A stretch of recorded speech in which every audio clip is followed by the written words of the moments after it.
One day, an old woman got a letter from her son.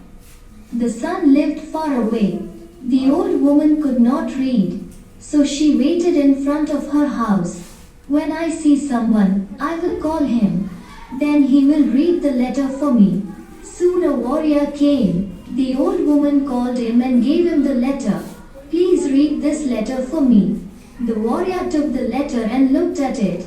Tears welled up in his eyes. He began to cry bitterly. The old woman was shocked. Is something wrong with my son? How is he? She began to ask. But the warrior did not answer. He only cried more. Now the old woman was worried. I am sure something dreadful has happened to my son. She began to cry too. A little later, a peddler came by.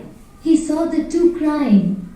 He sat next to them and joined in their crying. Next, a man came around.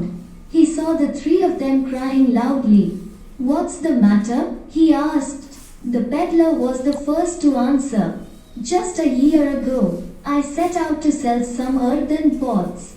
But alas, it was a bad day in my life. All my valuable pots broke that day. I wanted to cry then, but could not. I had to get new posts, sell them and make up for my loss. I was very busy then and had no time to cry. So I decided to cry later. Just now I saw these two crying. Then suddenly I remembered that I too had to cry.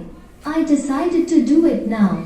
That's why I cried. Then the old woman said, I got a letter from my son. I gave it to this warrior. He looked at it and began to cry. There's some sad news in the letter, I'm sure. That's why I cried. At last, the warrior opened his mouth. To tell the truth, I didn't study well when I was young. I cannot read this letter. I am so ashamed of myself.